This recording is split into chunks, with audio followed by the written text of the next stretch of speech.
Lou here from Tropic Marin, and we've been hitting some really fun and interesting topics, but I can't possibly have Lou here in the studio and not talk about salt. Well, you could. But that would be a terrible idea because number one, I've got questions. Okay. I've got a big important question I think a lot of people have. And I also think there are a lot of general questions regarding salts and different kinds of salts and how you're supposed to use them or what the right salt for a particular person is that people still get caught up with. I probably could answer a few of those for you. That will be perfect. I'm going to start though with putting you on the spot a little bit. Okay? People do it all the time. I'm ready. We're going to address the elephant in the room. Why is Tropic Marin salt so much more expensive than most of the salts that are out there? What about Tropic Marin salt makes the dollar sign stretch out? Well, there's a few answers to that question. I'm here for them. The first answer is it's not really that much more expensive than many of the other salts on the market. Take a look at the per gallon price and figure it out.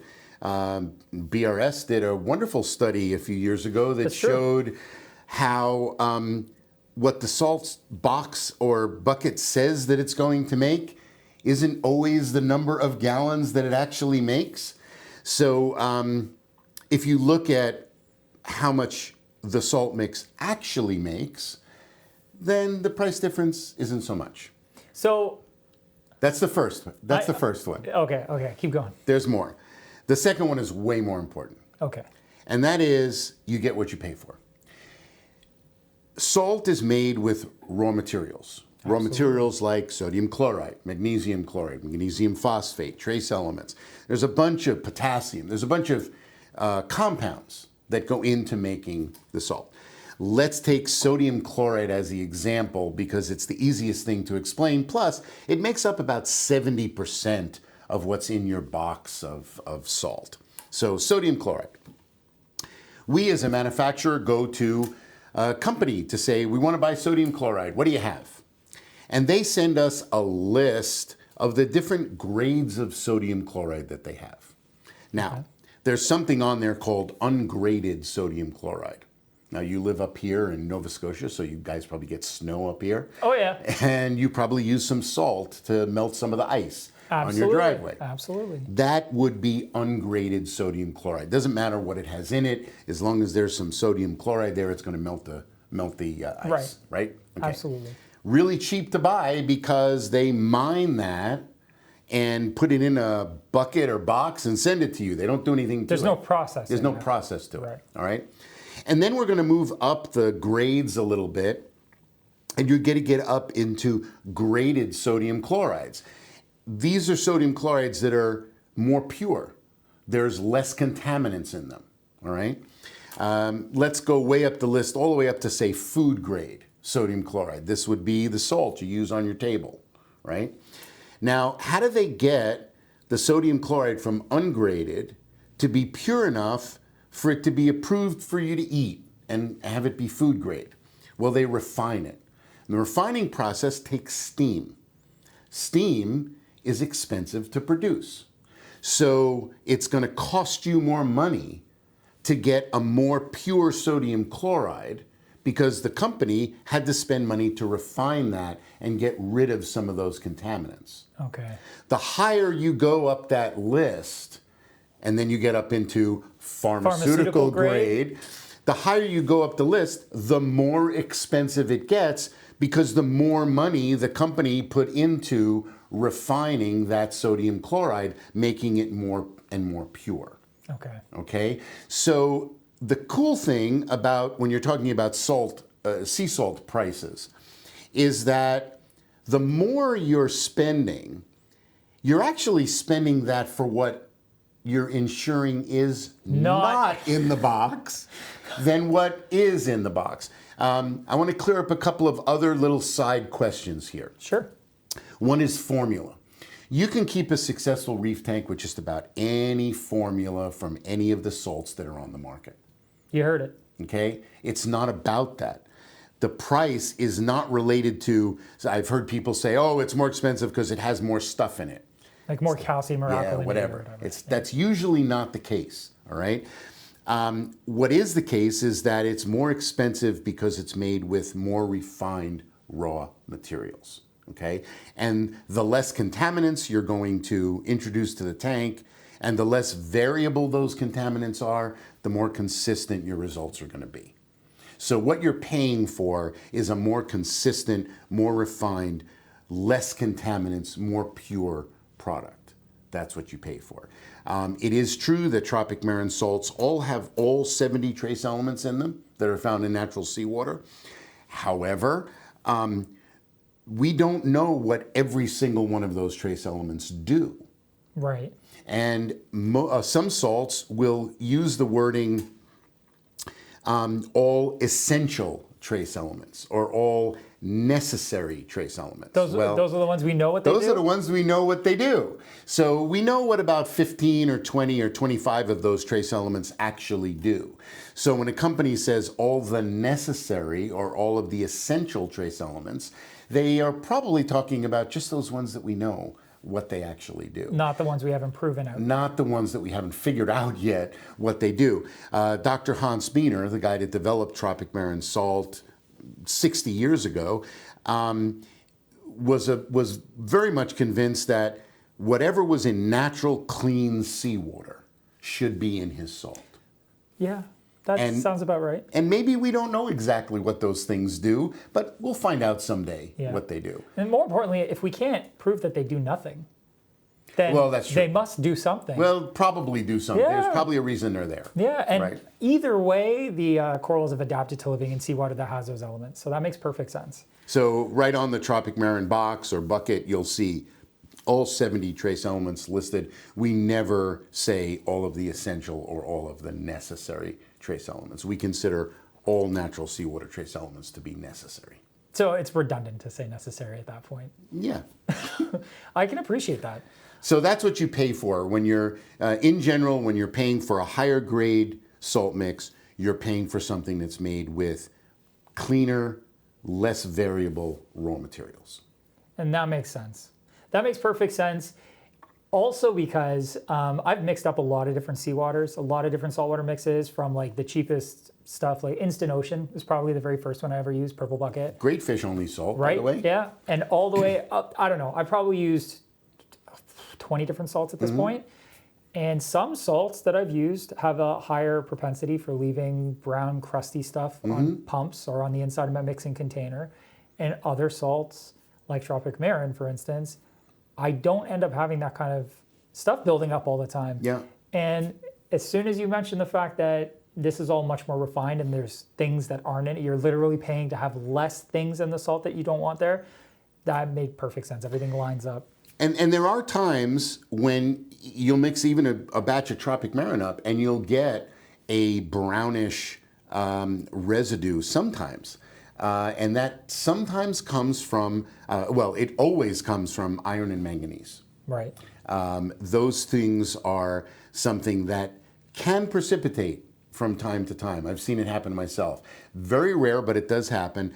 Doesn't change concentrations a whole lot, doesn't make any difference, but it is possible to get that. But in general, most of the shops that we have that use Tropic Marin, they tell me time and time again, the reason they use Tropic Marin is because they don't have to get a guy every 6 months to climb into the holding tank to clean it out and power wash it. Yup, absolutely. So, out of curiosity, I've noticed some salts are much more difficult to mix than others. Does that also come down to the purity of the salt, or is that something else entirely that Tropic Marin does? I can tell you what I think. Okay. I don't have a definite answer to that, but I can tell you what I think. I think it comes down to the hydration of the salts that are in the mix. I hadn't even considered that. There's water always bonded to sodium chloride, for instance. Right. And depending on how much water is bonded in there, I think that sometimes makes a difference on how quickly things dissolve. That's my theory. I'm probably going to have now a million chemists. All you chemists out there, make some entries. Tell me I'm totally wrong. But get in the comments. Get in the comments. But that's my theory, is that the salts that you see that dissolve really quickly, they have less water in them to begin with, and so they dissolve. That makes more sense. quickly. That's my tangent there. It happens. I have questions and I need the answers. But I have a more big important question I think a lot of other people are going to resonate with, which is the best Tropic Marin salt? Well, there is no best. There's best for you. Okay. All right. Right tool, right job. It depends on how you want to run your system. Okay. All right. Everybody runs their system a little differently, and depending on how you want to run your system, that's going to determine which of the 4 Tropic Marin salts is going to be best for you to use. Okay. So let's start at the very beginning here. All right. I say it's the beginning because it's called Classic, therefore it must be the classic version. It was the first of the Tropic Marin salts. This was the salt that Dr. Hans Biener developed a little over 60 years ago. And there's a few things about this that are good to know and influence whether this would be the salt for you or not. Okay. So the first thing is, if you have a fish-only system or a fowler system, this is the one for you. Okay, easy decision there. Also, if you like to keep your alkalinity in your system a little bit higher, this is the highest of our alkalinity salts out of the 4 salts. That's interesting. Okay. So the alkalinity in this salt will run between 9 and 10 DKH. I'm not a fan of running tanks on a regular basis up to 10 DKH. I think between 7 and 9 is kind of the sweet spot for me. I would agree.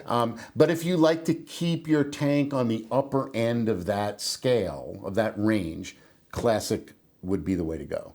That way when you're doing your water change, you're doing your water change with an alkalinity that's very similar to your tank alkalinity. Right. Now, in salt, in a salt mix, if you've got a higher alkalinity, you have to have a corresponding slightly lower calcium and magnesium level, or else you get a calcium carbonate precipitate. Right. Okay, so if you have 10 DKH salt mix, you can't run 460 calcium. So in the Classic salt, you've got about 380 to about 420 calcium. So still like Reef level of calcium, but Totally. just on the bottom end. Yeah, on the bottom, you're at the bottom of that range. Yeah. And magnesium is about 1210 to 1310. We give a big range. We give a range of about 100 because it's hard to know exactly what your mix is going to give you when the numbers are that high. Yeah. So about 1210 to about 1310 is the range for the magnesium, which again, natural seawater is 1290. Yeah. So you're still in the Reef genre, but because you're keeping that slightly higher alkalinity, you're going to have a slightly lower calcium and magnesium in the mix. Fish only, absolutely the way to go with the Classic, or a Reef that you like to keep up in that 9 or 10 DKH range. Okay. So let's say we want to run just a typical mixed reef or SPS reef or LPS reef. That's where I'm guessing we're moving over to Pro Reef because it's in the name. We go to Pro Reef for that. So what can we expect from Pro Reef? Now, Pro Reef is a salt that I actually use. This is my favorite salt that I've ever used, and it does run a lower DKH than the Classic, and then some other salts that a lot of other people like that has elevated levels. This is a little bit lower, but I want to know Tropic Marin's reason for doing that. So the reason Pro Reef came about was that when Dr. Biener developed the Classic salt, Germany tends to be kind of an epicenter for developments in reef keeping for some reason. I don't know what the history of that is, but everybody in Germany wanted a salt with a lower alkalinity, trying to get closer to natural seawater. You know what natural seawater is? 7-ish? 6.5. 6.5. Yeah. So I was trying to catch you. I didn't catch you. So natural seawater is around 6.5, and it's nice to have that little bit of extra insurance. So because we are in a small closed system, But the Pro Reef now, we dropped that alkalinity where in the Classic it was 9 to 10. In the Pro Reef, we dropped it down to 7 to 8. Okay. So just above, just a hair above natural seawater. Now, I'm going to talk about the calcium and alkalinity, and calcium and magnesium here in a minute, but this brings up an interesting point. Just kind of aside from salt, but I like to mention this. You can take every company in the world that makes salt for saltwater aquariums and saltwater additives and split them up into two categories. One category says the ocean works a certain way, and your reef tank is a small enclosed system.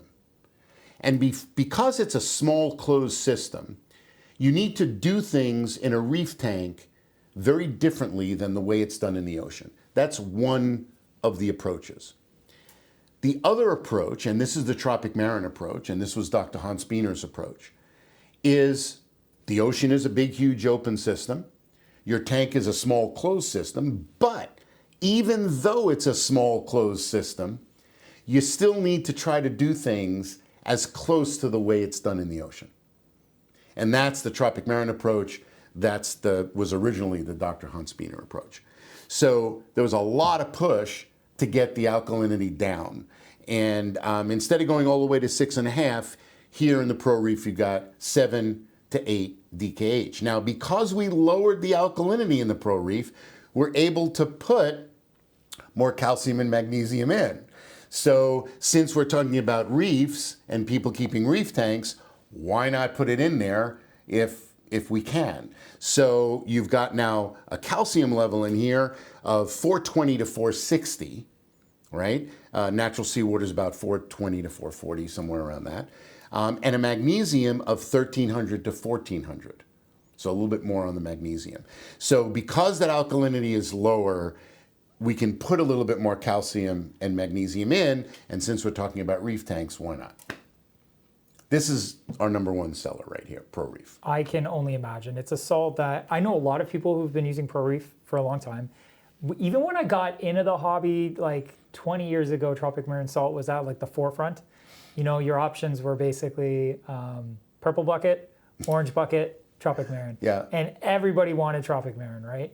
And I've hit that point where Tropic Marin is my go-to salt, dissolves easy, especially the Pro Reef. It keeps, with SPS tanks, I find, keeps it right in the range where I'm not pushing the boundaries of DKH, where I'm running the risk of running it high enough to upset things. I just find SPS don't like to be in DKHs super high. Yeah, especially acros. Acros do not like Yeah. it. So it's got everything exactly where I want it. Mixes clean, mixes fast, and importantly, I like to store my salt for a long time. I've got a bucket of salt right now, a 30 or a 45 gallon brew container that's been mixing for like 3 weeks. Yeah, so that's an important point that you bring up. So if you have an automatic water change system, Yes. and you hold your salt solution for a long time, you need to use either the Pro Reef or the Classic that we talked about. We're going to talk about our two other salts in a minute, and those salts cannot be held for more than about, we say 36 hours, and we say cannot be held. You can hold them for as long as you want, but here's what happens.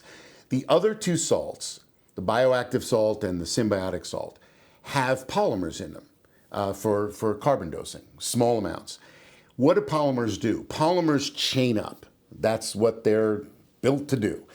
And if you hold those salts for a long period of time, more than around 24 or 36 hours, you start getting these chains of polymers that come together that manifest themselves in the solution as like a, sorry, I don't know any other way to describe it, like a slimy blob, just like a light-colored slimy blob.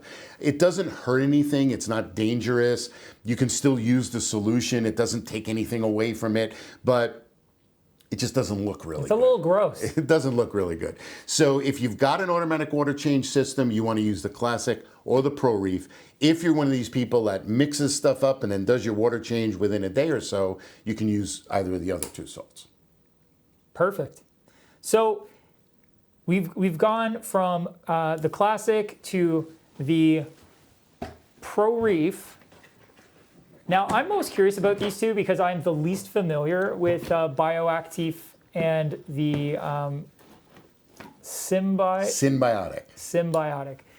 I've never used these types of salts ever, so I am brand new to this. Explain to me how these salts are different, how they work, and I know they have carbon dosing in them, but like why you'd want to do that and how it works for your system. Well, there's two reasons why you would want to do it. First of all, the carbon dosing is a big positive.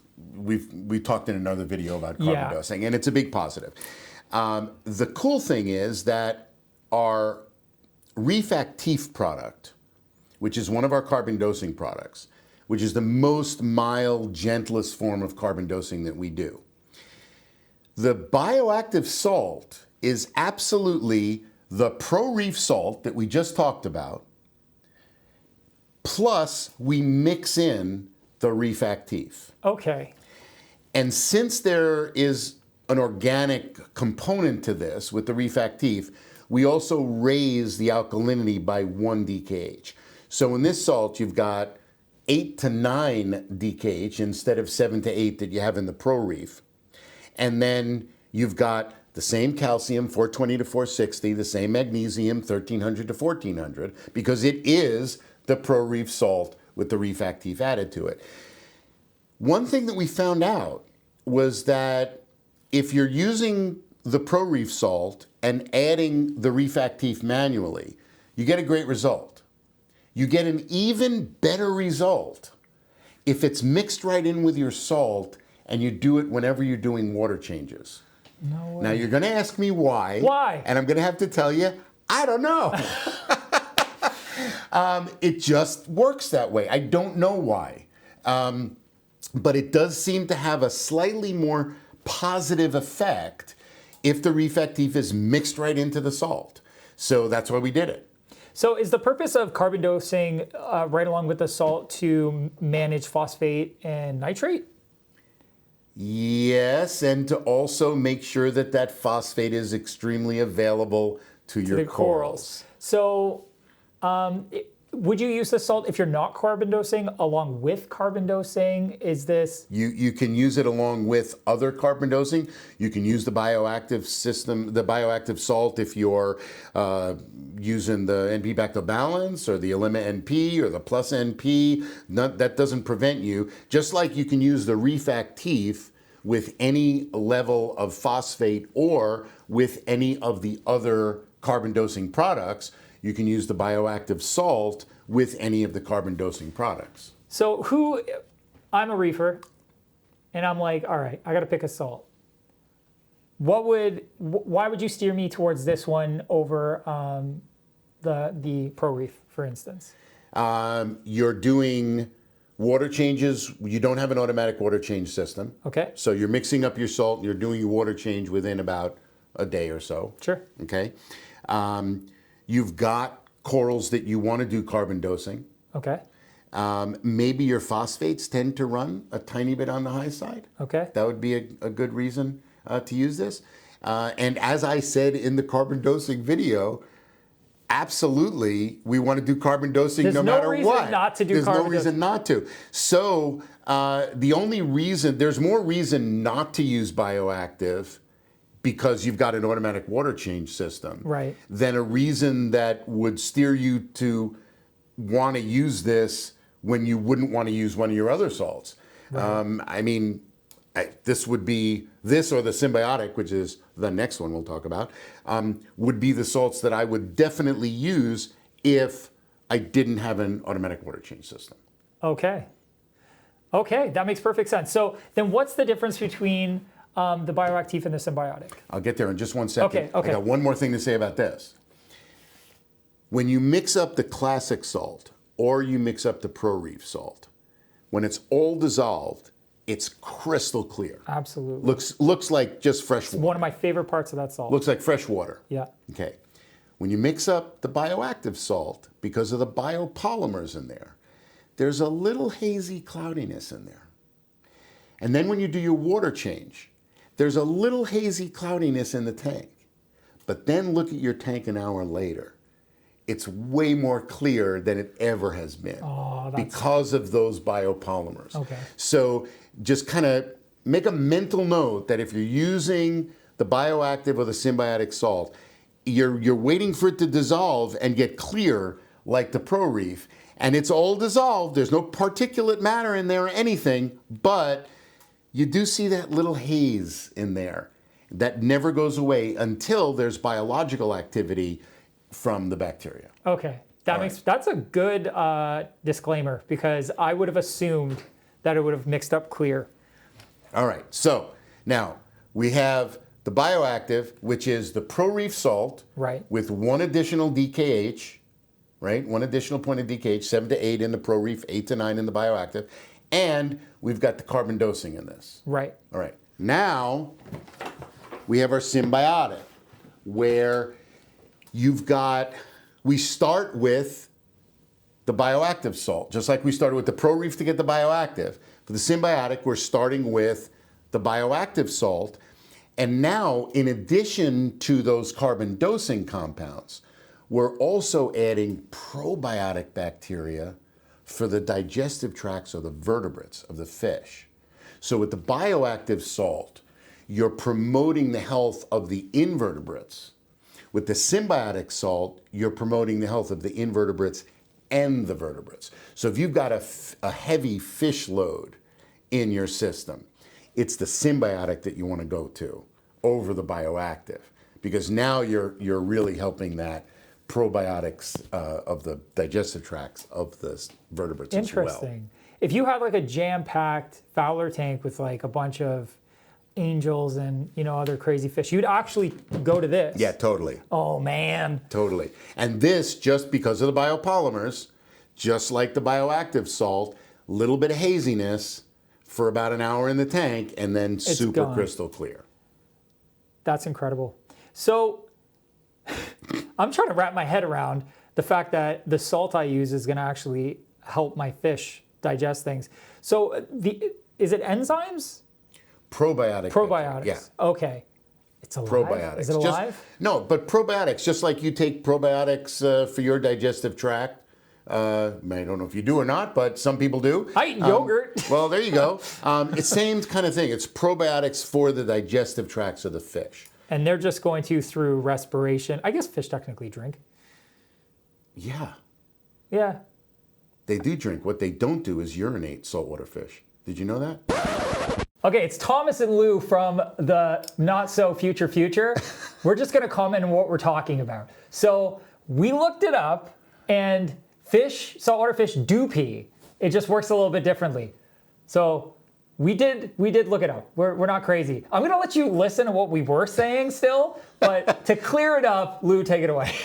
So it was bugging me, and I had to look up to see what the story is. And the thing that really bugged us after we talked about this was, what do anadromous fish do? Yes. That go from saltwater do they not pee in saltwater and then pee in freshwater and not pee in saltwater again when they go back out? Right. So we had to look this up and see what it was. It turns out that saltwater fish do pee. Yes. But they pee a lot less, and it's very, very concentrated. Very, very salty pee. And saltwater fish drink a lot in order to get the water that they need. Right. And freshwater fish drink almost nothing. Yes. Because there's too much fresh water around. Right. The other cool thing is the other way that anadromous fish deal with this is that they have an enzyme in their gills that flips a switch one way or the other. The enzyme is abbreviated NKA, and in salt water, it keeps the water in and pushes the salt out through the gills. And when they go into fresh water, then it flips a switch and it does exactly the opposite, and it keeps the salt in and gets rid of the water. So this is like all your brackish water fish, or fish that migrate, like salmon, that go from saltwater to freshwater or vice versa, or brackish fish that might be in saltier water and then go to freshwater and vice versa. They have this ability to get rid of the salt and or keep get rid of the extra water or keep the salt or whatever it is, depending on where they are. And the kidneys adjust. And the kidneys adjust as properly as well. So saltwater fish, at the end of the day, drink salt water and then pee out extremely concentrated urine. They don't not pee. Okay, so we'll go back to what we were saying. And by the way, when the saltwater fish, like a salmon, anadromous fish, goes into freshwater, he stops drinking. Right. And only gets the water that he intakes or she intakes when they're feeding. Right. They don't actually drink in freshwater where they do drink a lot in saltwater. So you're going to hear us say something that is completely wrong in a second, but we just wanted to let you know we fact-checked ourselves, and that's the actual answer. But back to us making a mistake. I knew there's a reason that brackish fish can be brackish, because freshwater fish... Wait, do saltwater fish drink water and then they don't urinate? I don't know what made me think of this, but I read this the other. This is good information. I read this a while back, and it fascinated me that freshwater fish urinate. Yes. And saltwater fish, in order to conserve the water that they need to have in their bodies, and they're in a saltwater environment, they don't urinate. What do? They maintain all the water that they get. So they just, whatever water they get inside themselves, they just keep there and they don't have to urinate. Yeah, they don't urinate. How do they get rid of salts? Probably in their defecation, I don't know. That's wild. That I don't have the answer to. But I thought it was wild. That is wild. Because I read this statement that saltwater fish don't urinate. I'm like, whoa, wait a minute. I need to know more about this. So could you imagine being a brackish fish that goes like salmon, that go from freshwater to saltwater? Yeah, I don't know how One that day you're works. peeing, the next you're not. I wonder if that's how it works. Like they have to regulate their osmosis. All right, somehow. now I got something new I have to look up to see what happens to an anadromous fish that goes from the ocean into freshwater to breed and then back out to the ocean. Do they urinate when they're in freshwater? They must. Whoa. They must. Whoa. Dude, salt questions transcend buckets. Let me tell if you. somebody knows the answer to this, please put it in the comments, because this is probably going to take me forever to research, and I need to know the answer to this. I'm so sorry. So when it comes to general purpose salts, what we basically have learned is either way you would push somebody towards, or encourage them, I should say, towards going symbiotic or the bioactive, because there's a lot of benefit to either having the probiotics in there for the fish and their digestive tract, or having that small amount of carbon dosing, for which, if you haven't seen the other video that we did on carbon dosing, you should watch it. Packaging that phosphate in a way that the corals are going to be able to absorb. So those would definitely be your top picks. As long as you're not storing it. No automatic water changes. Right, as long as you're not doing an automatic water change where you need to store it for more than 36 hours. And if you are doing an automatic water change and you want to keep your levels as close to natural seawater as possible, or you're an SPS guy like I am and you like Aquapora because they don't tend to like a higher DKH, Pro Reef is what you're going to be after. And if you're doing fish only, or say you've got like a frag system, or you're an LPS guy and you do like a higher DKH, then Classic is a really great option. That was it. You put it all together right there. Well, I did it because we just had the conversation. Now, I want to talk about one other thing. Sure. We'll get rid of this. Yeah, I'm game. So, I do all the technical support for Tropic Marin here in North America. Right. And for some reason, in the last 2 years, I've gotten a tremendous amount of technical support phone calls that, when I track everything down, has come down to an incorrect salinity. That's wild. Yeah, maybe it's because people are doing more electronic testing, although I've had people that have had trouble with the calibration solutions. For sure. I don't know what the purpose is, what the cause of it is, but what I do know is that the call usually starts out by somebody saying, I mixed up a fresh batch of Pro Reef and I got a magnesium level of 900. It must be a bad batch. Huh. And then I start doing some diagnostics, and then I find out, well, their calcium is also super low. What's your salinity? Well, my salinity is 1.026. Okay, what are you using to measure salinity? And then there's a number of different devices. Swing arm hydrometer, yeah, whatever. or refractometer. Exactly. And what I'm finding is that although lots of the methods for testing salinity are very good and very easy and very fast, right? There are some inaccuracies that crop up. Okay. And so I want to mention that the only, we should untape that. I will untape it. You keep talking. I want to mention that the only 100% positive way to get a measurement on your salinity or your specific gravity is with a calibrated, this is a hand-blown laboratory instrument. These things will always give you, they can't give you an incorrect reading. It's an analog device that is going to float. And what I do is I take a piece of PVC pipe. If you put this in the tank, the scale is very wide on this, from 28 to 27 is about an inch. So what I do is I take a piece of PVC pipe, I put a cap on the bottom, I take out tank water, and then you can put this in there and there's no flow. If there's too much flow, this thing bounces up and down a lot. It's hard to get a good reading. And so, or you can get like a graduated cylinder to do that in. I got cheap and I got a glass vase from the dollar store, just like a thin, tall glass vase. Perfect. And then if this is clean when it starts, now if you measured your salinity in this and put it away wet and it's got salt on it, all bets are off. But if this is clean, an analog floating hydrometer like this has to give you a proper reading.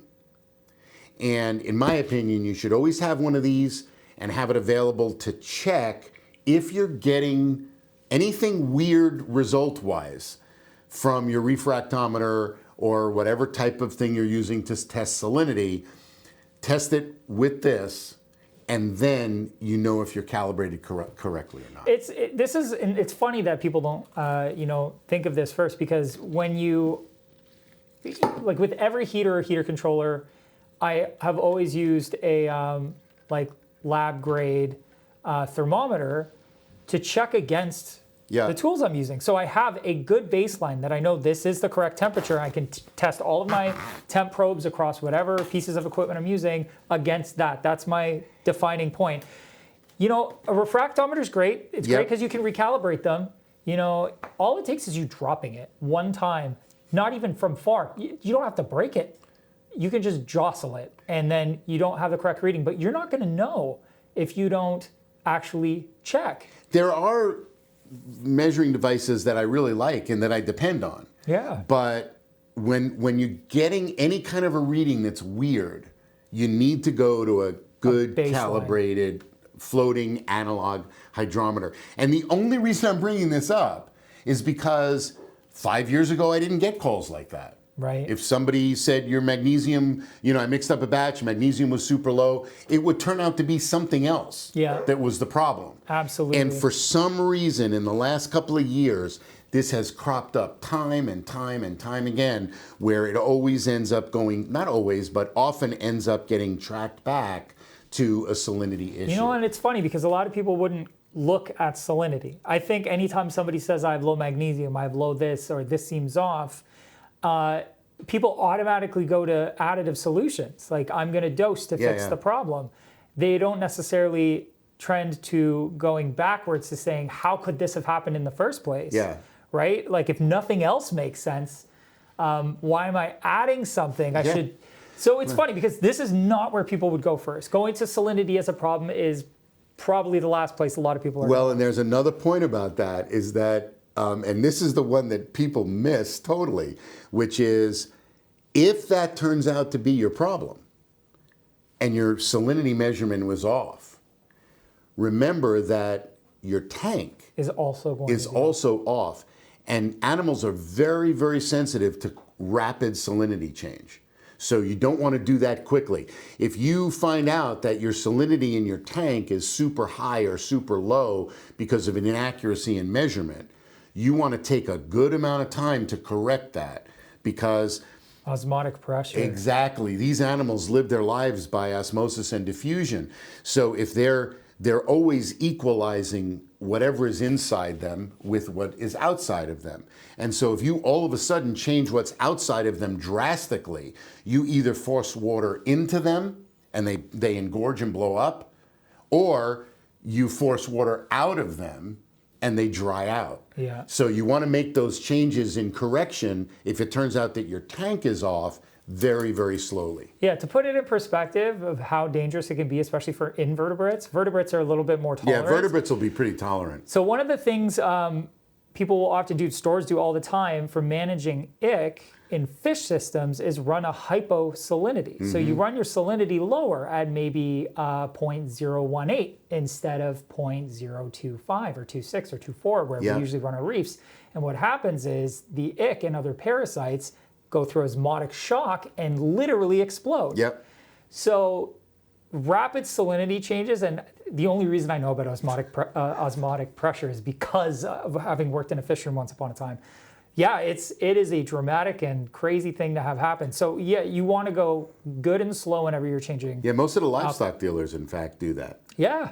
Because they're bringing fish in, they don't know if they have parasites or not, so they run their holding systems at like 118 or something like that, so that if there are parasites, they just blow up and fall off. Yeah. Yeah, fish no longer have problem.